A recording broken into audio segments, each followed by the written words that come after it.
ka na ikay mawiwili. So mga par, sa naging panayam naman po ng ating pambansang kamao Manny Pacquiao sa Fight Hype, 11 araw bago mangyari ang laban nito kay Mario Barrios, kung saan mga idol sumagot na po si Boss Manny sa mga patutsada ng trainer ni Mario Barrios na si Bob Santos, na alam daw nito mga idol kung paano tapusin si Manny Pacquiao sa bakbakan dahil matagal daw siya nang malagi sa wildcard gym at meron pa itong katibayan mga idol na isa sa mga alaga ni Bob Santos. Binugbog si Manny Pacquiao sa sparring at sa naging sagot naman dito ni Boss Manny mga idol, hindi daw siya bothered o nababahala sa mga pinagsasabi ng coach ni Barrios sa totoo lang dahil at the end of the day daw mga idol, hindi naman daw si Bob Santos makakatulong sa kanyang alaga para bugbugin siya sa ibabaw ng boxing ring. Si Barrios lang daw ang kalaban nito at wala daw magawa itong si Bob Santos. Nakadepende daw sa kanila ni Barrios mga idol kung paano i-execute ang kanilang game plan sa bakbakan, na parang gustong sabihin dito ni Boss Manny mga idol, kahit gaano pa kaganda ang game plan na ituturo ni Bob Santos kay Mario Barrios, nakadepende pa rin ito sa kanyang alaga kung kaya niya ito sundin o hindi. Maganda nga ang game plan pero hindi niya naman kaya gawin sa bakbakan. Basta para kay Boss Manny mga idol, meron daw siya game plan sa laban nito kay Barrios at ito daw talaga ang kanyang susundin. Mangyayari daw talaga to mga idol dahil matagal niya na ginagawa ang bagay na to sa bakbakan.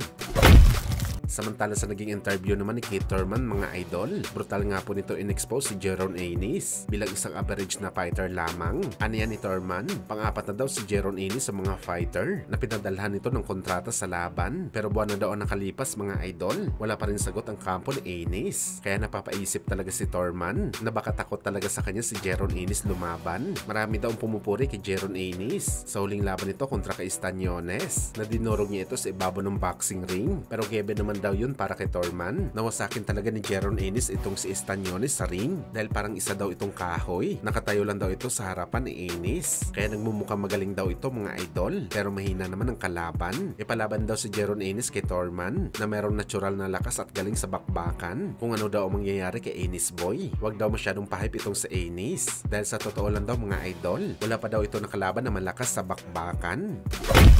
Sa kabilang banda naman mga idol, brutal nga po nagkasagutan ng dating magkalaban na si Mark Magsayo at Gary Russell Jr. sa panayam sa kanila ng Fight Hype, kung saan mga idol, prangka talaga na sinabi ni Russell na hindi man daw siya nakalaban ng halos 4 na taon pero intact pa rin daw mga idol ang skills nito sa bakbakan. Nakita naman daw natin ito mga idol sa kanyang huling laban kay Magsayo. Pinulbos daw nito ang Pinoy gamit ang isang kamay. Kahit ano pa daw ang sabihin nila mga idol kay Russell, panalo daw talaga siya sa laban na yon. Never daw siya matatalo ni Mark Magsayo. Kaya hanggang sa ngayon mga idol, isang laban lang talaga para kay Russell na natalo ito sa bakbakan. Ito nga sa naging laban nito kay Lomachenko, wala nang iba pa. Hindi niya daw kinakount ang talo nito kay Magsayo. Well, naging awkward nga ang sitwasyon mga idol dahil sinabi ni Russell mismo ang bagay na to sa harapan mismo ni Magsayo. At tila nang gigil talaga ang dating Pinoy champion sa narinig nito kay Russell. At sa rebat ni Magsayo mga idol, may hinahon nito na sinabi na pwede naman daw sila maglaban ulit ni Russell para mapatunayan kung sino ba talaga ang panalo sa kanila sa bakbakan, kung saan pumayag naman dito si Russell mga idol sa alok ni Magsayo. Kaya asahan talaga natin mga idol na may ikakasa ang kanilang rematch bago magtapos ang taon.